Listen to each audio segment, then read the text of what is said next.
Hello students. आज हम लोग उसी विद्युत रसायन के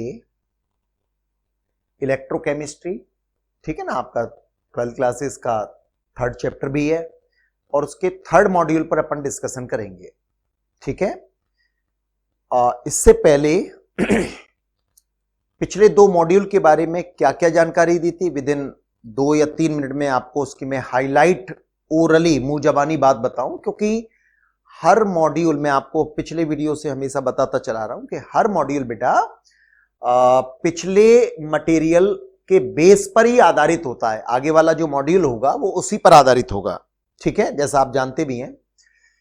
तो हमने इस चैप्टर की शुरुआत की थी, जैसा कि इसका नाम था विद्युत रसायन, इलेक्ट्रोकेमिस्ट्री।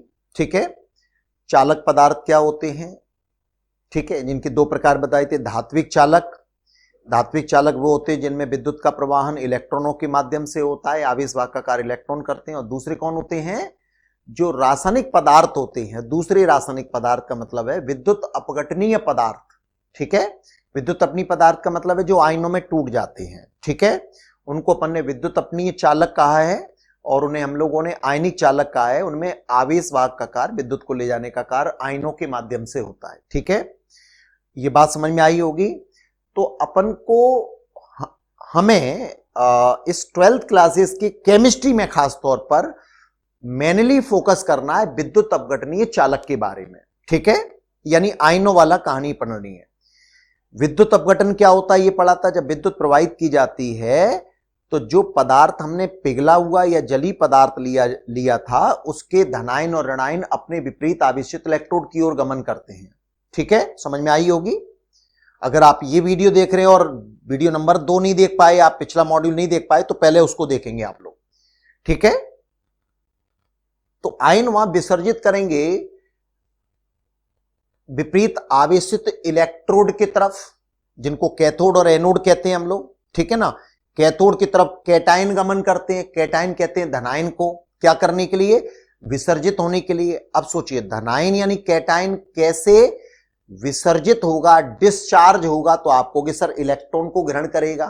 तो ये रासायनिक प्रक्रिया क्या कहलाती है जिसमें इलेक्ट्रॉन ग्रहण किए जाते हैं, ये सर अपचयन कहलाती है। ठीक है, यानी कैथोड पर हमेशा अपचयन होगा। कैथोड की ओर धनायन गमन करेंगे और धनायन अपने धनावेश को कैसे हटा सकता है, इलेक्ट्रॉन को ग्रहण करके, यानी अपचयन क्रिया करेगा। एनोड की तरफ एनायन कहते हैं ऋणायन को गमन करेंगे, और ऋणायन को गमन करेंगे वो भी विसर्जित होने के लिए गमन होता है। अब अगर ऋणायन गमन कर रहा है तो अपने ऋणावेश को हटाएगा। विसर्जन का मतलब है डिस्चार्ज होगा, चार्ज से मुक्ति पाएगा। और मुक्ति कैसे मिलेगी बेटा उसको, अपने ऋणावेश को हटाकर। ठीक है, अब ऋणावेश का मतलब हो गया इलेक्ट्रॉन को हटाकर, मतलब इलेक्ट्रॉन को हटाने वाला काम, मतलब इलेक्ट्रॉन त्यागने का काम होगा एनोड पर, जिसको क्या बोलते हैं अपन, ऑक्सीकरण। और जब ये पदार्थ अपने, जैसे कैथोड पर इलेक्ट्रॉन ग्रहण करके, इलेक्ट्रॉन को ग्रहण करके अपचयन क्रिया करके वहीं जाकर निक्षेपित या मुक्त होते हैं। कितना निक्षेपित या कितना मुक्त या कितना जमा होगा, ये बात किसने बताई थी, फैराडे के प्रथम नियम ने। ठीक है, फैराडे का प्रथम नियम क्या कहता है, विद्युत अपघटन पर किसी इलेक्ट्रोड पर जमा होने वाली पदार्थ की मात्रा, निक्षेपित होने वाली पदार्थ की मात्रा या मुक्त होने वाली पदार्थ की मात्रा, अगर गैसीय है तो निकलने वाली गैसीय मुक्त होने वाली पदार्थ की मात्रा, प्रवाहित विद्युत की मात्रा अर्थात Q यानी आवेश के समानुपाती होती है। तो W समानुपाती Q लिखा। अब मैंने उसे W माना है, W यानी जमा होने वाली पदार्थ की मात्रा, निक्षेपित होने वाली पदार्थ की मात्रा। आप उसे स्मॉल m मान सकते हैं, उससे कोई फर्क नहीं पड़ेगा। तो W समानुपाती Q कह दें या M समानुपाती Q कह दें, भाई बगल में तो आप मेंशन करोगे ना इसमें W क्या है, Q क्या है, करेंगे ना अपन। तो ये तो हमारे मानने के ऊपर है, हम जो मान रहे हैं फिर उसके हिसाब से हम बगल में मेंशन कर देते हैं हम लोग। Is that clear. फिर आ गया था W बराबर समानुपाती का चिन्ह हटाकर स्थिरांक लेकर आए थे हम लोग। उस स्थिरांक को Z कह रहे हैं अपन, Z रखा था हमने, और Z का नाम रखा था विद्युत रासायनिक तुल्यांक। तो W बराबर ZQ, और Q क्या चीज है, आवेश यानी विद्युत की मात्रा, जो क्या होता है, Q बराबर विद्युत धारा गुणा समय यानी T। Q बराबर I इंटू टी। समझ में आ गई बात।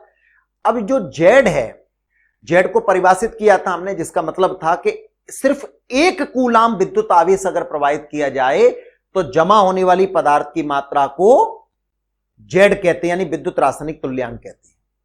बात समझ में आ रही है? Q बराबर 1 कूलाम। और 1 कूलाम का मतलब क्या होता है? 1 एम्पियर की धारा को, यानी I बराबर 1 एम्पियर 1 सेकंड तक, T बराबर 1 सेकंड तक, इसको मिलाकर कहेंगे 1 कूलाम। उसमें आपने क्या क्या सीखा था आप लोगों ने? आपने ये सीखा था कि सर आपने तमाम रिएक्शनों के माध्यम से हमें ये बताया था कि अगर 96,500, ये कांस्टेंट मटेरियल समझ लिया, अगर 96,500 कूलाम, 96,500 कूलाम का मतलब क्या होता है कि सर 1 मोल इलेक्ट्रॉन पर कुल आवेश होता है 96,500 कूलाम। जानते हैं अपन, 1 मोल इलेक्ट्रॉन पर, ठीक है? तो 96,500 कूलाम, जिसको एक फैराडे भी कहते हैं, यानी एक स्थिर मान हो गया ये भी, अगर प्रवाहित की जाती है, इतना आवेश प्रवाहित किया जाता है, तो जमा होने वाली पदार्थ की मात्रा तुल्यांकी भार के बराबर होगी, ई के बराबर होगी। होगी कि नहीं?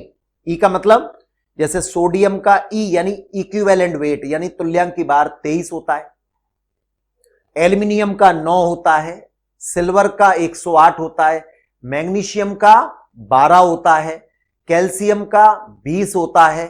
आ रही है ना बात समझ में? कॉपर का 31.75 होता है, जेडेन का 32.5 होता है। कैसे निकालते हैं? तत्व का तुल्यांकी भार बराबर तत्व का परमाणु भार बटे तत्व की संयोजकता, ठीक है? तो 96,500 कूलाम से जमा होने वाली पदार्थ की मात्रा होती है बराबर ई ग्राम, मतलब तुल्यांकी भार के बराबर। तो 1 कूलाम से जमा होने वाली पदार्थ की मात्रा होगी ई बटे 96,500। और जैसा कि आपको बताया गया था कि 1 कूलाम प्रवाहित करने वाली मात्रा, 1 कूलाम विद्युत आवेश प्रवाहित करने से जमा होने वाली पदार्थ की मात्रा को ही हम विद्युत रासायनिक तुल्यांक कहते हैं। बात समझ में आ रही है? इसका मतलब क्या निकला? 1 कूलाम प्रवाहित करने से जमा होने वाली पदार्थ की मात्रा में, अगर जमा होने वाली पदार्थ की मात्रा में, समझ रहे हैं आप, जमा होने वाली पदार्थ की मात्रा में अगर 96,500 का गुणा कर दिया जाए तो वो तुल्यांकी भार के बराबर हो जाएगा, जिसे अपन आज देखेंगे। फैराडे के द्वितीय नियम में भी इस बात को समझने का प्रयास करेंगे, ठीक है? तो आज का हमारा जो सेक्शन है ऑलमोस्ट न्यूमेरिकल वाला सेक्शन है, और न्यूमेरिकल वाले सेक्शन में मैं आपको 2 तरीके की विधियां बताऊंगा। हर तरीके केसेस में कंपटीशन एग्जाम का मटेरियल आता है, तो आप किस तरह से चुटकियों में सॉल्व करना है आपको, और हमारे बोर्ड में, बोर्ड मतलब अपनी बोर्ड की किताब, चाहे वो जो भी बोर्ड हमारा हो, उसमें तो थोड़ा लिखने की प्रक्रिया होती है हमारी, ठीक है ना? तो कंपटीशन एग्जाम में तो ABCD है, तो वहां का अपना तरीका चलता है। चलिए आइए, तो आज हमारा सेक्शन ज्यादातर न्यूमेरिकल पर फोकस होगा, और आपको मैं बार बार कह चुका हूं कि न्यूमेरिकल करने से पहले हमें क्या क्या मालूम होना चाहिए, उनके फॉर्मूले क्या क्या हैं। जैसे आप जानते हैं Q बराबर होता है I इंटू टी होता है। ध्यान ये रखना है कि समय सेकंड में लिया जाएगा बेटा, राइट? समय किस में लिया जाएगा? सेकंड में लिया जाएगा। अगर मिनट या घंटों में दिया गया है, आवर में दिया गया है, तो आप उसे सेकंड में बदलेंगे, ठीक है? और क्या क्या फॉर्मूला बना था हमारा कि सर W बराबर ZQ था, और क्या फॉर्मूला था कि सर Z बराबर E बटे 96,500 था। आ रही बात समझ में? 96,500 Z, जिसका मात्रक क्या बताया था मैंने? ग्राम प्रति कूलाम, ठीक है ना? जब आप बेटा ग्राम प्रति कूलाम कहते हैं तो ये मात्रक अपने आप ही खुद कह रहा है कि मैं क्या हूं, ग्राम प्रति कूलाम, यानी मैं ये हूं कि प्रति कूलाम प्रवाहित करने से, प्रति यानी 1 कूलाम प्रवाहित करने से इलेक्ट्रोड पर जमा होने वाली पदार्थ की ग्रामों में मात्रा को अपन विद्युत रासायनिक तुल्यांक, इलेक्ट्रोकेमिकल इक्विवेलेंट कहते हैं हम लोग। बात समझ में आ गई? इन सूत्रों को अगर मिला दिया जाए, तो इन सूत्रों को मिलाने पर डायरेक्टली सूत्र बना दिया जाए। देखिए, Q की जगह क्या लिखा जाएगा? I इंटू टी लिखा जाएगा कि नहीं? तो Q की जगह लिखा जाएगा W बराबर क्या क्या हो गया हमारा? देखिए, Q की जगह I इंटू टी लिख दो, और Z की जगह E बटे 96,500 लिख दो, तो टोटल सूत्र बन जाएगा हमारा बेटा E बटे 96,500। ये मैंने किसकी जगह लिखा है बेटा? Z की जगह। समझ में आ गई बात? गुणा या Q तक, और Q की जगह लिख दिया मैंने I इंटू टी, तो फॉर्मूला तैयार हो गया सवाल करने के लिए। बात आ रही समझ में? एक सवाल इसमें E क्या चीज है? तुल्यांकी भार, जमा होने वाले पदार्थ का, क्योंकि अपन उसी की बात कर रहे हैं, जिस पदार्थ की बात कर रहे हैं उसका तुल्यांकी भार। I क्या चीज है? विद्युत धारा, ठीक है, मात्रक एम्पियर होता है। T क्या चीज है? समय। अब समय चाहे जिसमें दिया जाए, लेकिन हमको उसको मिनट में बदलना पड़ेगा, राइट? आपको एक और याद दिला दूं, एक और फॉर्मूला हम लोगों ने 11वीं क्लासेस में जब मुलिकन का, किसका, मुलिकन की तेल बूंद भार विधि पढ़ रहे थे हम लोग, मुलिकन की तेल बूंद भार विधि पढ़ रहे थे। वो चेंबर याद आ रहा है जिसमें तेल की बौछार की गई, आवेश आ गया, इस तरह का, तो वहां एक बात जनरेट हुई। बल्कि मैं ये कहूं फिजिक्स का शुरुआती तरीका यही होता है, फिजिक्स का फंडामेंटल यहीं से स्टार्ट होता है, उस फॉर्मूले से, ठीक है ना। तो वहां क्या बताया गया था कि किसी बिंदु या किसी पर उपस्थित जो आवेश होता है, अर्थात Q, आवेश जो होता है Q, उसे स्मॉल q लिख दो, कोई दिक्कत नहीं है उससे। वो क्या होता है, इलेक्ट्रॉन पर उपस्थित आवेश का पूर्ण गुणक होता है, Q बराबर Ne। जानते हैं अपन Q बराबर Ne। तो ये भी हमारे लिए काम होगा, क्योंकि इस समय मैंने आपके बोर्ड पर जो 2 सवाल लिखे हैं, उन 2 सवालों में इनका उपयोग होगा। तो आप अपने माइंड में जब भी फॉर्मूला करें, जैसा कि हम यहां फैराडे के प्रथम नियम पर आधारित अगर सवाल कर रहे हैं, तो हमारे दिमाग में फॉर्मूले बैठे होने चाहिए, तब हम अच्छी तरीके से सवाल कर सकते हैं। Is that clear? तो चलिए जुड़ते हैं। सवाल क्या है? सवाल ये है, लिखा हुआ है आपके पास, तो एज ए नोट्स के तौर पर मिलता ही है आपको, टेलीग्राम से वो मिल ही जाता है, मैंने बोर्ड पर लिख रखा है। पहले सवाल को पढ़ रहा हूं मैं आपको। CuSO4 कॉपर सल्फेट, ठीक है, कॉपर सल्फेट का बेटा इक्विलिब्रियम है। इमेजिन करिए उस प्रक्रिया को, इमेजिन करिए, सवाल के साथ साथ उस प्रक्रिया को इमेजिन करने से फर्क क्या पड़ेगा बेटा? फर्क ये पड़ेगा कि आपको कुछ और बातें पिछली याद आ जाएंगी, ठीक है ना। तो एक पात्र लिया गया है, उस पात्र में कॉपर सल्फेट का विलयन भर दिया गया है, 2 रॉड लगा दी गई हैं जिनको अपन इलेक्ट्रोड कहते हैं, और उन रॉड को जोड़ दिया गया बैटरी से, यानी विद्युत के स्रोत से, ठीक है। भरा हुआ विलयन किसका है? कॉपर सल्फेट का विलयन है, कॉपर सल्फेट का जली विलयन है, ठीक है। तो विद्युत प्रवाहित करने से विद्युत अपघटन होगा। अपघटन जब होगा तो जो आयन है वो विपरीत आवेशित इलेक्ट्रोड की तरफ गमन करेंगे, गमन करके वहां विसर्जित होंगे, अपने आवेश को छोड़ेंगे, डिस्चार्ज होंगे, और डिस्चार्ज होकर जो पदार्थ वहां जमा होता है उसकी उसने मात्रा पूछी है। यहां पर किस पदार्थ की मात्रा पूछी है बेटा? कॉपर की मात्रा ज्ञात कीजिए। सवाल को समझें, ये नहीं कि सवाल लिखा है दाएं दाएं करना चालू कर दिया हमने, ठीक है ना। कंपटीशन एग्जाम में करेंगे, क्योंकि वहां तक कंसेप्ट हमारे क्लियर हो चुके होते हैं। अभी हम बेसिक तरीके से उस बात को समझने की कोशिश कर रहे हैं, ठीक है। तो मैं ये कह रहा था कि सवाल जो दिया गया उसको अपने माइंड में उसकी इमेजिन करिए, क्योंकि इमेजिन करने से न केवल सवाल की बात होती है, बल्कि कुछ और बातें हमारे दिमाग में फिक्स हो जाती है, फिट हो जाती है, राइट। विद्युत अपघटन कराया गया। विद्युत अपघटन तो जानते हैं, इंग्लिश में कहते हैं ना इलेक्ट्रोलाइसिस। इलेक्ट्रोलाइसिस का मतलब इलेक्ट्रिसिटी पास करने पर एनोड और कैथोड की ओर आयन गमन कर रहे हैं, डिस्चार्ज होते हैं, वहां डिपोजिट हो जाते हैं, ठीक है ना। कितना डिपोजिट हो जाते हैं ये आपके फैराडे के फर्स्ट लॉ ने बताया था, राइट। कितने मिनट तक प्रवाहित की गई? 10 मिनट तक प्रवाहित की गई। कितने एम्पियर की धारा? 1.5 एम्पियर की धारा। तो क्या करना है? कैथोड पर जमा, निक्षेपित को कहते हैं डिपोजिट, कॉपर की मात्रा पता करनी, यानी आपको कॉपर का भार, जिसे एम कह सकते हैं, डब्ल्यू कह सकते हैं, पता करना है, राइट। तो डब्ल्यू, ये सूत्र यही काम करेगा हमारे लिए, डब्ल्यू पता करना है। डब्ल्यू पता करने के लिए हमें क्या क्या मालूम होना चाहिए? हमें मालूम होना चाहिए EIT। ई किसका? जिसका आप डब्ल्यू निकाल रहे हैं। डब्ल्यू किसका निकाल रहे हैं? कॉपर का। समझ में आ रही बात? तो ई कॉपर का लगेगा। कॉपर का ई कैसे निकलेगा? ई का मतलब इक्विवेलेंट यानी तुल्यांक की बार, कि सर उसके परमाणु बार में। अब बेटा परमाणु बार तो हमें याद होनी चाहिए कि सर हाँ 63.5 होता है। कितना? 63.5। संयोजकता कितनी? 2। कैसे पता लग रही है संयोजकता? यहां भी देख सकते हो। कॉपर पर कितने धनावेश होंगे? 2। सल्फेट पर 2 ऋणावेश होंगे। तो 2 धनावेश का मतलब है आप उसके आवेश की संख्या का भाग देकर भी निकाल सकते हैं, ऐसा भी कह सकते हैं आप, ठीक है। तो अगर मैं दिया गया मटेरियल अगर यहां लिखता हूं तो आपको कि सर देखो I बराबर दे रहा है 1.5 एम्पियर, राइट। T बराबर दे रहा है बेटा 10 मिनट, और 10 मिनट को मैं अगर मुझे सेकंड में बदलना है तो आप कहोगे हाँ सर 10 गुणा 60 कर दो, तो ये 600 सेकंड हो गया, राइट। 600 सेकंड हो गया बेटा, राइट। I मालूम चल गया, T मालूम चल गया। E बराबर तुल्यांक की बार, क्योंकि आपके सामने जो सूत्र रखा है उसमें E मालूम होना चाहिए, I मालूम होना चाहिए, T मालूम होना चाहिए। I दिया गया है, T दिया गया, E कितना होता है अगर मैं आपसे कहूं तो आप कहोगे सर उसका परमाणु भार 63.5/2। अगर डायरेक्ट हमें याद है, बल्कि याद रहना चाहिए बेटा, 31.75, और जो मात्रक होता है वो है ग्राम प्रति इक्विवेलेंट। अगर पूरा मात्रक लिखेंगे तो मात्रक को एक बार जो आवाज दूर से अगर नहीं दिखाई दे रहा है तो आवाज सुनिएगा।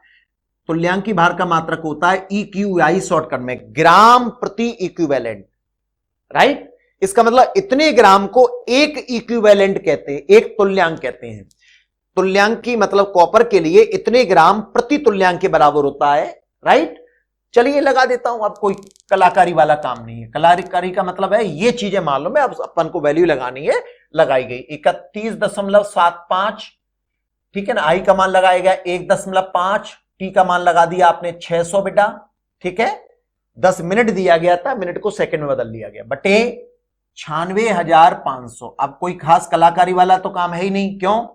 2 जीरो से 2 जीरो काट दो, 1.5 का 6 में गुणा करो तो 9 आ जाएगा बेटा। तो 31.75 गुणा 9 बटे 965, ठीक है। हम क्या निकाल रहे हैं? डब्ल्यू निकाल रहे हैं। अगर सबके मात्रक लगाए होते तो क्या होता कि सर सबके सबके मात्रक अगर हम लोग पूरी तरह से लगा रहे होते तो वैसे भी समझ लो हमें डब्ल्यू निकालना है, तो डब्ल्यू यानी जमा होने वाली पदार्थ की ग्रामों में मात्रा, तो ये ग्राम में निकल आएगा। अब इसे सॉल्व कर लो बेटा, ठीक है ना। जब सॉल्व करेंगे तो ये वैल्यू आपको सॉल्व करना रह गया है, तो सॉल्व कर लीजिए बेटा। ये वैल्यू आ जाती है 0.296 ग्राम। बात बैठी दिमाग में, इतने ग्राम कॉपर जमा होगा। समझ में आ गई बात? सवाल समझ में आ गया हमारा? विद्युत अपघटन कॉपर सल्फेट का विलयन करना है, इतनी एम्पीयर की धारा इतने समय तक प्रवाहित करनी है, तो कैथोड पर, क्योंकि हमें मालूम है कॉपर जो जमा होगा वो कैथोड पर क्यों जमा होगा? क्योंकि कॉपर आयन। यदि मैं आपको इसी सवाल को दूसरे तरीके से बताऊं, आपको देखिए एक और मेथड सीखिएगा आप लोग, ठीक है। आगे चलकर उसी मेथड का ज्यादा उपयोग कर सकते हैं आप लोग डायरेक्ट। ये तो है ही हमारे सामने फॉर्मूले के बेसिस पर। और दूसरा तरीका क्या होगा बेटा? दूसरे तरीके के लिए आपको क्या करना है, आपके दिमाग में रखिए। कैथोड पर जब कॉपर सल्फेट का विलयन का विद्युत अपघटन होगा तो मालूम है कैथोड पर हमेशा क्या होता है? अपचयन, ठीक है। तो विलयन में जो कॉपर आयन है, विलयन में जो कॉपर आयन है Cu2 धनायन, वो इलेक्ट्रोड की ओर यानी कैथोड की ओर गमन करेंगे और कॉपर के रूप में जमा हो जाएंगे। समझ में आ रही है रिएक्शन? Cu2 धनायन प्लस 2E निगेटिव एरो के बाद Cu, राइट। यही तो रिएक्शन होगी इस विद्युत अपघटन में। कैथोड पर होने वाली रिएक्शन ये होगी, ठीक है बेटा। अब देखिए संतुलित रिएक्शन है, एक कॉपर, 2 धनावेश में 2 ऋणावेश जोड़ेंगे तो इधर 0 हो जाएगा, उधर 0 है ही है। आवेश की दृष्टि से भी संतुलित है। रिएक्शन को संतुलित करना जरूरी है इस तरह से, पूरी तरह, ठीक है। अब मैं आपको अगर ये बताऊं कि ये रिएक्शन हमसे क्या कह रही है, जैसे आपको मैंने बताया कि सर ये आगे लगा, ये 2 लगा, इसका मतलब है 2 मोल इलेक्ट्रॉन, और 2 मोल इलेक्ट्रॉन का मतलब हो गया Q बराबर 2 गुणा 96,500 कूलम। नहीं हो गया? सोचो, 2 मोल इलेक्ट्रॉन का मतलब हो गया बेटा 2 गुणा 96,500 कूलम। हो गया? ये जो Cu लिखा है, ये जो Cu लिखा है ना बेटा कॉपर, इस कॉपर के आगे कुछ नहीं लगा, मतलब 1 मोल कॉपर है ये। इसके पदार्थों के आगे लगे हुए अंकों को अपन मोल या समीकरणमिति गुणांक कहते हैं अपन, जिनको मोल के रूप में व्यक्त करते हैं। तो इसके आगे का मतलब हो गया 1 मोल कॉपर, और 1 मोल कॉपर का जो वजन होता है बेटा 63.5 ग्राम होता है, यानी उसके परमाणु भार को ग्रामों में प्रदर्शित कर तो वो उसका मोलर द्रव्यमान कहलाता है। ये तो अपन जानते थे बेटा। तो ये इसका मतलब क्या है कि जब इतना कूलाम प्रवाहित किया जाएगा तो कॉपर इतना जमा होता है, राइट। कितना? 2 गुणा 96,500 कूलाम प्रवाहित कर रहे हैं अपन, जिसको 2 फैराडी भी कहते हैं अपन। तो 63.5 ग्राम जो 1 मोल कॉपर का वजन होता है वो जमा होगा। लेकिन हम कितना प्रवाहित कर रहे हैं देखिएगा, हम प्रवाहित कर रहे हैं I इंटू टी, यानी Q बराबर कितना है हमारा? अगर मैं ये कहूं कि Q बराबर I इंटू टी से हम जो प्रवाहित कर रहे हैं ये इस अभिक्रिया की समीकरणमिति कह रही है, लेकिन हमने इतना थोड़ा ना किया है। हमने तो Q बराबर I इंटू टी के मुताबिक हमने कितना प्रवाहित किया बेटा? कि सर हमने प्रवाहित किया 1.5 एम्पियर की धारा को 600 सेकंड तक, 10 मिनट मतलब 600 सेकंड तक, मतलब 900। 1.5 का 600 में गुणा करेंगे तो कितना आ जाएगा बेटा? 900 आ जाएगा। ये बात समझ में आ रही है? हमने 900 कूलाम विद्युत आवेश प्रवाहित किया है, इतने से इतना जमा होता है, तो 900 कूलाम से कितना जमा होगा ये निकाल लेंगे हम लोग। बात समझ में आ रही है? तो इस बात को अगर चूकी लगाकर लिखा जाए तो हम क्या कहेंगे? 2 गुणा 96,500 कूलाम विद्युत आवेश से जमा सीयू की मात्रा बराबर, ठीक है ना, जमा सीयू की मात्रा बराबर थी 63.5 ग्राम, है ना, आ रही बात समझ में, 63.5 ग्राम। लेकिन हमारे पास विद्युत आवेश कितना प्रवाहित करना है, इसीलिए 900 कूलाम अगर विद्युत आवेश प्रवाहित करते हैं तो कॉपर की जमा होने वाली मात्रा हो जाएगी 63.5 बटे 2 गुणा 96,500 गुणा 900। अब जब बेटा इसे सॉल्व करोगे तो देखो वही वैल्यू आ गई कि नहीं, देखो कैसे आ गई, जरा गौर करके यहां देखना, इस पर जिस पर मैंने गोला लगाया, देखो जरा, 2 जीरो से आप 2 जीरो ये काट दी, आपने काट दी, देखो जरा ध्यान से, 63.5 में देख रहे हैं आप, 63.5 में जब 2 का भाग लगाएंगे तो कितना आता है, 31.75 आएगा। 63.5 बटे 2 मतलब हो गया 31.75, ठीक है, गुणा 9 दिख रहा है आपको, बटे 965 बचेगा। मतलब इस चीज को अगर हम सॉल्व कर दें, ये वैल्यू को सॉल्व कर दें तो ये आ जाएगा 0.296 ग्राम, 296 ग्राम दिखाई दे रहा है बेटा, 0.296 ग्राम आ जाएगा। यानी ये सेकंड मेथड हो गई। आप चाहो तो इस मेथड को, ये तो डायरेक्ट फॉर्मूला हो गया, आप उस तरह से भी समझिएगा, जिस पदार्थ को वो जमा कराने की बात कर रहा है। आज अपन इस प्रकार के सवालों पर भी डिस्कशन करेंगे। अब देखिए उसकी तरफ गौर से देखिए, उस रिएक्शन की तरफ गौर से देखिएगा, और मैं मुंह जवानी आपको बोल रहा हूं, मुंह जवानी आप आंसर देंगे। 2 गुणा 96,500 कूलाम का मतलब होता है 2 फैराडे, आप 2 फैराडे भी कह सकते हैं, ठीक है ना। इसका मतलब यह निकला कि अगर मैं 63.5 ग्राम के बजाय मैं जमा कराना चाहता हूं कॉपर, कितना, केवल 6.35 ग्राम, कितना बेटा बोलो, 6.35 ग्राम।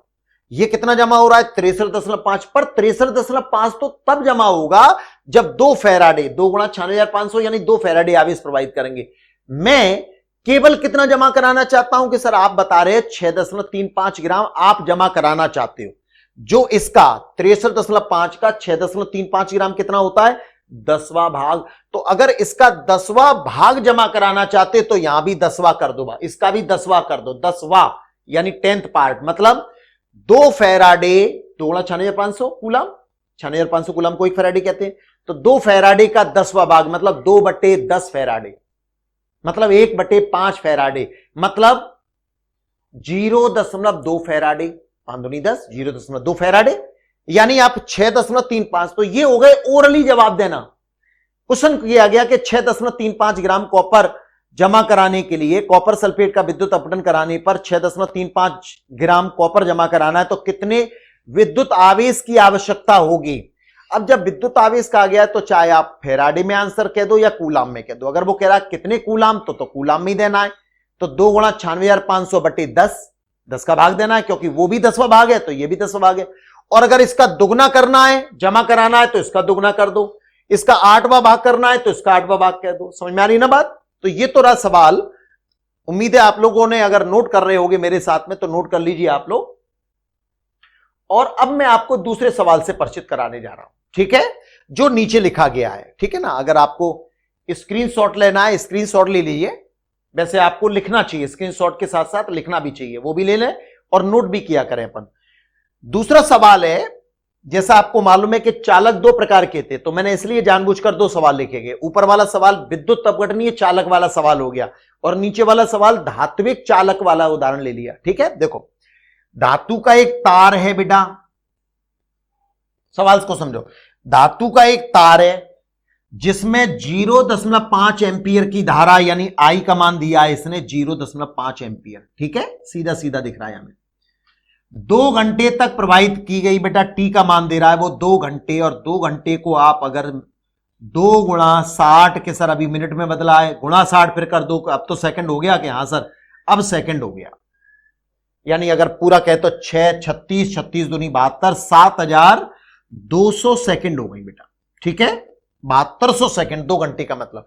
वो कह रहा है इतनी एम्पियर की धारा को 2 घंटे तक उस धातु के तार में प्रवाहित किया गया, तो तार में, धातु के तार में प्रवाहित किया गया, तो बताइए, क्योंकि इसमें तो इलेक्ट्रॉन गमन करते हैं, तो कितने इलेक्ट्रॉन प्रवाहित होंगे ये पता करना है, इलेक्ट्रॉन की संख्या पता करना है आपको, नंबर ऑफ इलेक्ट्रॉन प्रवाहित बताना है आपको कि कितने इलेक्ट्रॉन सॉरी प्रवाहित हुए, ठीक है। देखिए इस सवाल को करने के लिए हमारे दिमाग में एक सवाल ये आता है, ये दिख रहा है आपको, Q बराबर N। इस सवाल का मतलब ये फॉर्मूला काम करता है हमारा, Q बराबर NE। याद आ रहा है? हमको N निकालना है, यानी N अगर निकालना है तो N बराबर हो जाएगा Q बटे E निगेटिव। बात समझ में आ गई? इससे N निकाल लेंगे। अब हमें क्या मालूम होना चाहिए? E निगेटिव क्या चीज है? प्रति इलेक्ट्रॉन पर आवेश। तो प्रति इलेक्ट्रॉन का आवेश आपको याद होना चाहिए। याद है बेटा? कोई छोटी बात, मतलब छोटी सी बात मैंने आपको रखी कि हाँ सर 1.6 गुणा 10 की घात -19 कूलम एक इलेक्ट्रॉन पर आवेश होता है। टोटल कितना आवेश प्रवाहित किया गया है कि सर I इंटू टी से निकाल लेंगे तो Q बराबर फॉर्मूला होता है I इंटू टी होता है। तो इस तरह से टोटल Q निकाल लेंगे अपन, I इंटू टी। I कितना है हमारा? 0.5 एम्पियर, ठीक है, और वो हो गया 7200 सेकेंड। हो गया 7200 और 0.5 इसको कर देंगे, ये आधा हो गया 3600 हो गया। एम्पियर इंटू सेकेंड को सॉल्व करके रहता है तो एम्पियर इंटू सेकेंड होता है कूलम। हमने उस तार में कितना कूलम आवेश प्रवाहित किया था? 3600। 7200 गुणा 0.5 यानी 3600 हो जाएगा, ठीक है। तो हम क्या लिखेंगे यहां पर कि 3600 कूलम बटे प्रति इलेक्ट्रॉन का जो आवेश होता है, मैं यहां लिख देता हूं 1.6 गुणा 10 की घात -19 कूलम। कूलम कट जाएगा बेटा तो संख्या निकल आएगी। संख्या सॉल्व कर लो बेटा। देखो 10 की घात -19 को ऊपर ले जाओ कि हाँ सर प्लस के हो जाएंगे प्लस के 19 में ये 2 जीरो दे दो के हाँ सर प्लस के 19 में 2 जीरो दे दी तो 2 जीरो 19 और 2 हो गए 21। 36 बटे 1.6 बचा। अगर मैं 36 को 3.6 लिख देता हूं, 36 को अगर मैं 3.6 लिख देता हूं तो 1 जीरो और बढ़ जाएगी, घात और बढ़ जाएगी, तो ये हो गया 3.6 बटे 1.6 गुणा 10 की घात 22। अब सॉल्व करना आप पर आता है, इतने इलेक्ट्रॉन प्रवाहित होंगे, ठीक है। 3.6 में 1.6 का भाग दे दीजिए तो ये आ जाएगा 2.25। कितना आ गया बेटा? 2.25 गुणा 10 की घात 22 इलेक्ट्रॉन, ठीक है। कितना? 2.25 गुणा 10 की घात 22 इलेक्ट्रॉन। उस धातु के तार में बेटा इतने इलेक्ट्रॉन प्रवाहित होंगे।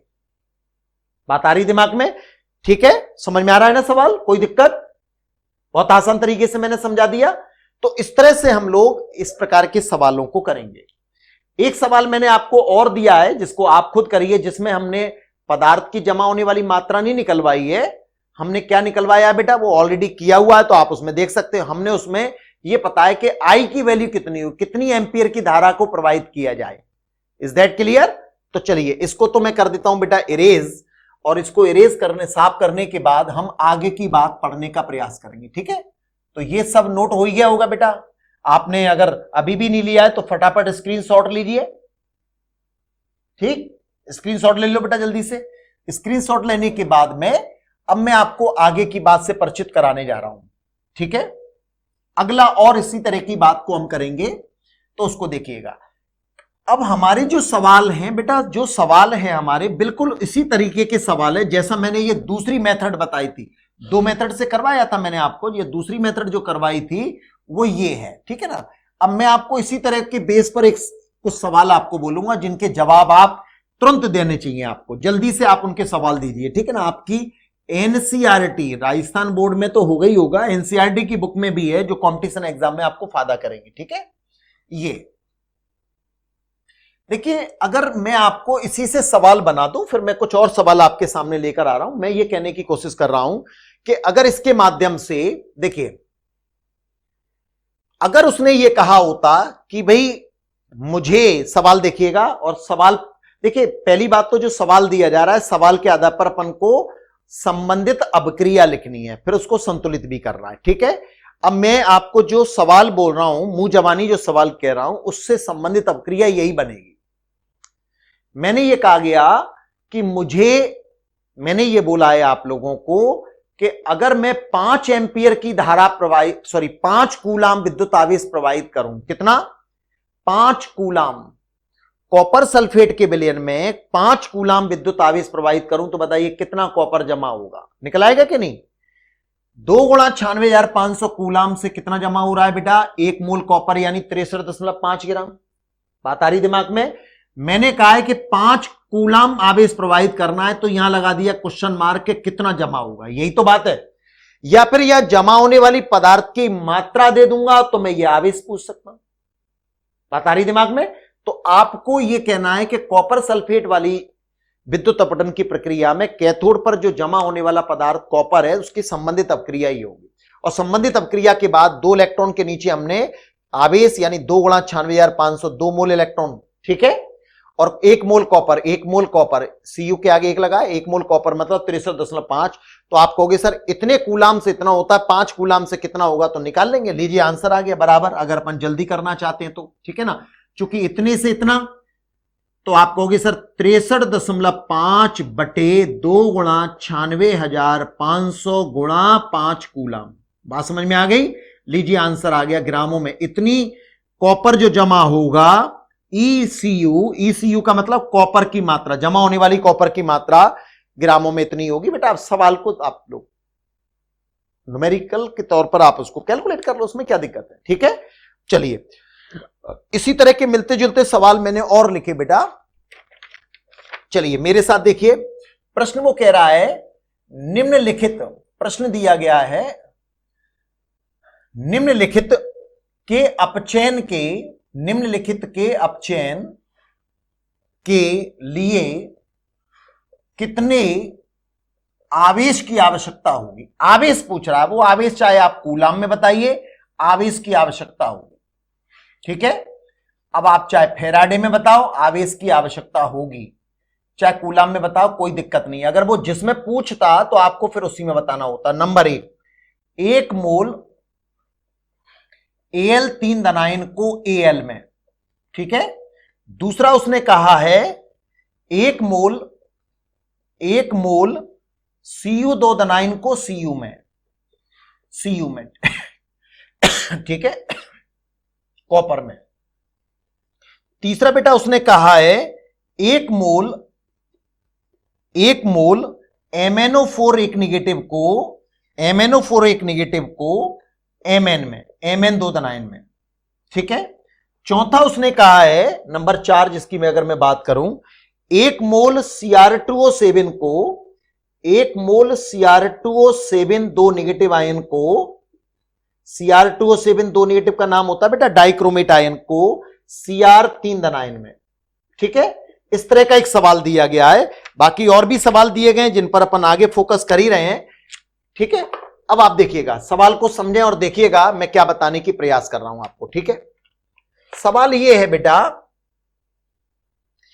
कि वो कह रहा है कि भाई एल्युमिनियम का एक लवण है जिसका विद्युत अपघटन कराइए, हम अपने आप को समझा रहे हैं, ठीक है ना, कि एल्युमिनियम अगर जमा होता होगा Al3 धनायन का Al में, तो हमारे दिमाग में आ रही है कि पात्र में एल्युमिनियम का कोई लवण है जिसमें से एल्युमिनियम आयन कैथोड की ओर गमन करते हैं और वहां वो इलेक्ट्रॉन ग्रहण करके अपचित हो जाते हैं, ठीक है ना। उसकी प्रैक्टिकली बात तो दिमाग में आ गई।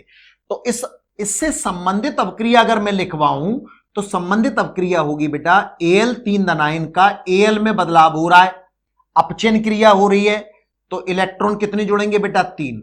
तो ये तो हो गई इस प्रश्न के मुताबिक दी जाने वाली संबंधित अपक्रिया, वो भी संतुलित, राइट। ऐसी इसकी बात करूं तो अपक्रिया होगी Cu2 धनायन प्लस 2E निगेटिव एरो के बाद Cu, यही होगी। इसकी अपक्रिया होगी बेटा MnO4 एक निगेटिव को किसमें बदला गया है, Mn2 धनायन में। इससे संबंधित अपक्रिया होगी बेटा Cr2O7 2 नेगेटिव आयन को किसमें बदला गया है, Cr3 धनायन में। Is that clear? यहां तक बात बैठ गई दिमाग में। Cr3 धनावेश में जैसा दे रहा है वैसे हमने अपक्रिया उतार ली कि सर इनको आपने संतुलित नहीं किया। अभी सुनिएगा मैं क्या कहने जा रहा हूं। इसको संतुलित क्यों कर दिया, जल्दी दिख रहा है आपको कि हां 3 धनावेश को 3 इलेक्ट्रॉन जोड़ दे। अब वो कह रहा है 1 मोल एल्युमिनियम आयन कितने, 1 मोल। अब देखिए ये 1 मोल ही तो है, राइट, यानी संबंधित अपक्रिया इसीलिए इसी के काम करेगी। तो 1 मोल एल्युमिनियम से 1 मोल एल्युमिनियम जमा हो रहा है, तो आप दिख रहा, आपको अपनी आंखों से दिख रहा है कि 3 मोल इलेक्ट्रॉन यानी 3 फैराडे विद्युत की आवश्यकता होगी। लीजिए आंसर हो गया। ओ सर ये तो समझ में नहीं आया, क्या कर दिया आपने, प्रश्न के अनुसार दी गई से रिएक्शन लिख दिया हमने, ठीक है। अबक्रिया लिख दी कैथोड वाली। अब वो कह रहा है Al 3 धनायन 3 ई नेगेटिव। 3 ई नेगेटिव का मतलब होता है ये 1 मोल हो गया। हां सर, तो 1 मोल एल्यूमिनियम के लिए कितने मोल इलेक्ट्रॉन विद्युत आवेश की आवश्यकता होगी? 3 मोल इलेक्ट्रॉन। और 3 मोल इलेक्ट्रॉन का मतलब हो गया 3 गुणा 96,500 कूलाम, जिसे आप 3 फैराडे भी कह सकते हैं। बात समझ में आ रही है? अच्छा देखिए, अगर इस सवाल को यह कहा होता, उसने, ध्यान से सुनिएगा, आंसर हो गया है हमारा, पर मैं इस सवाल को और बदल रहा हूं। इसने कहा होता 1/10 मोल, 1/10 मोल यानी 0.1 मोल Al 3 धनायन को Al में बदलना है, तो कितने विद्युत आवेश की आवश्यकता हुई ये कहना है। इस अबक्रिया में यहां कितना लिखा है? 1 मोल। सवाल में कितना दे रहा है? 1/10 मोल। तो 1 मोल के लिए 3 फैराडे है बेटा, 1 मोल के लिए 3 फैराडे है। तो 1/10 के लिए कितना होगा कि सर इसका भी 10वां भाग कर दो। समझ में आ रही बात? इसका अगर 1/10 है तो इसका भी 1/10 कर दो। अब क्रिया की रस्म समीकरण 11वीं क्लास में पढ़ी है कि नहीं हमने? तो इसका भी जब 10वां भाग करेंगे तो आंसर कितना आएगा? 3/10 फैराडे यानी 0.3 फैराडे। बात समझ में आ रही है? यानी कूलाम में कहेंगे 3 गुणा 96,500/10 कर देंगे, कूलाम कह सकते हैं अपन। 0 काटने के बाद 3 गुणा 9,650 कूलाम कह सकते हैं। समझ में आ रही है मैं जो कह रहा हूं आपको? राइट। तो अगर ये 1/5 कह रहा होता, भाई ये तो 1 मोल की रिएक्शन है ना, 1 मोल की, और सवाल में कह रहा है वो 1/5 का, तो आप इसका भी 1/5 यानी 3 गुणा 1/5 यानी 3/5 फैराडे हो जाता। बात समझ में आ गई? ऐसे इनको कर लेते हैं हम लोग। इसके आगे कॉपर 2 धनायन के आगे कितना लिखा है? 1 मोल। और इस अबक्रिया में कॉपर आयन है भी कितने? 1 मोल। तो 1 मोल के लिए 2 मोल इलेक्ट्रॉन विद्युत आवेश की आवश्यकता होगी, यानी 2 गुणा 96,500 कूलाम, जिसको आप क्या कह सकते हैं? 2 फैराडे कह सकते हो कि नहीं आपका? तो आंसर कितना हो गया बेटा आपका? 2 फैराडे हो गया। नहीं बैठी दिमाग में? कूलाम में कहना है तो आप इतना कह दो। उसने पूछा नहीं है कि किस में बताएं। अगर वो फैराडे में कहता तो फैराडे कह देते, स्पेशली कूलाम में कहता तो कूलाम में। उसने किसी में नहीं पूछा आगे, तो आप चाहे जिसमें कह सकते हैं। आगे बात समझ में? 1 मोल MnO4 नेगेटिव को Mn2 धनायन में आपको अपचित कराना है। Is that clear? तो MnO4 नेगेटिव इधर लिख दिया, Mn2 धनायन इधर लिख दिया। अब आपको करना क्या होगा? देखिए, आप इसको पूरी तरह से संतुलित करने के बजाय मैग्नीज को संतुलित करिए। तो MnO4 एक नेगेटिव में Mn का जो ऑक्सीकरण अंक आप निकालोगे ना, व्यक्तिगत आवेश, वो होता है बेटा प्लस के साथ। देखो जरा, MnO4 एक नेगेटिव में Mn का ऑक्सीकरण अंक निकालोगे तो वो प्लस के साथ होता है। तो MnO4 एक नेगेटिव में Mn +7 वाला है, जो किस में बदल रहा है? +2 वाले में। तो +7 से +2 कब हो सकता है? जब अपन कितने इलेक्ट्रॉन जोड़े हैं कि सर 5 इलेक्ट्रॉन, मतलब 5 मोल इलेक्ट्रॉन जोड़े। बात आ रही है? आपको ऑक्सीजन वगैरह को संतुलित करने की आवश्यकता नहीं है, केवल अपन को अगर यही आंसर निकालना है तो, ठीक है ना। यहां पर अपन पूरी रिएक्शन को बैलेंस करना नहीं बता रहे हैं। बैलेंस करना हम लोगों ने 11वीं क्लास में सीखा था। ऑक्सीजन को संतुलित करने के लिए 4 H2O जोड़ दो, 4 H2O की जगह 8 हाइड्रोजन हो जाएंगे, तो 8 H धनायन जोड़ दो, ऐसा पढ़ा था कि नहीं हमने? तो हम सिर्फ Mn की बात कर रहे हैं। तो Mn इसमें +7 वाला है, ऑक्सीकरण Mn का +7 है बेटा, ठीक है। तो Mn अगर +7 वाला है इसके अंदर, तो +2 में बदल रहा है, तो 5 मोल इलेक्ट्रॉन की जरूरत पड़ेगी। इस रिएक्शन में MnO4 है कितना? 1 मोल। हमें सवाल में भी कितना दे रहा है? 1 मोल। तो 1 मोल MnO4 नेगेटिव के लिए 5 मोल इलेक्ट्रॉन यानी 5 गुणा 96,500 यानी 5 फैराडे विद्युत आवेश की आवश्यकता होगी। इस Cr2O7 2 नेगेटिव वाले को आप खुद करेंगे आप लोग। बात समझ में आ रही है? आपको अगर संतुलित करना होगा तो क्या कर देंगे? पहली बात तो आप यहां 2 लगाएंगे। क्यों? 2 Cr के लिए 2 Cr अपन पहले तत्व की दृष्टि से संतुलित कर लिए Cr को। अब Cr2O2 नेगेटिव में Cr का व्यक्तिगत आवेश अगर निकालेंगे, प्रति Cr का ऑक्सीकरण निकालेंगे, तो वो कितना होगा बेटा? +6। अगर आप निकाल के देखो, Cr का ऑक्सीकरण निकालिए, +6 आएगा। +6 वाला किस में बदल रहा है बेटा? +3 में बदल रहा है। अब मेरा अंदाजा कि आपका आंसर हो जाना चाहिए। +6 वाला किस में बदल रहा है? +3 में बदल रहा है। तो 1 मोल Cr के लिए 1 मोल Cr2O7 2 नेगेटिव में प्लस Cr का ऑक्सीकरण अंक है +6, ठीक है। तो अगर मैं ये कहता हूं +6 वाला अगर +3 में बदल रहा है, +6 वाला +3 में बदल रहा है, तो आप क्या लिखोगे? यहाँ 3 मोल इलेक्ट्रॉन यानी 3 गुणा 96,500 कूलाम यानी 3 फैराडे लिखेंगे। समझ में आ गई बात? तो इस तरह से अपन प्रति Cr के लिए यही बात कर सकते हैं। आ रही बात समझ में? इसी तरह के और भी सवाल अपन आगे बढ़ सकते हैं कि पदार्थ की मात्रा जमा करने के लिए कहा जाए, वो निकाल सकते हैं, आवेश निकाल सकते हैं। तो कुछ आप डिफरेंट टाइप के सवाल जो मैंने दिया उनको करने का प्रयास करिएगा। ओके स्टूडेंट्स, तो फिर अगली बात हमारी अगले अगली बात जब हम डिस्कशन करेंगे तो उसमें हम लोग फैराडे के विद्युत अपघटन के द्वितीय नियम की भी बात करेंगे, और जो इसमें हमारे कुछ सवाल जो छूटे हुए हैं उन पर भी अपन डिस्कशन करेंगे। ठीक है स्टूडेंट्स, ठीक है, ओके, ठीक है, थोड़ा सा जल्दी छोड़ दिया। मिलते हैं अपन अगले वीडियो के तरफ। ठीक, थैंक यू।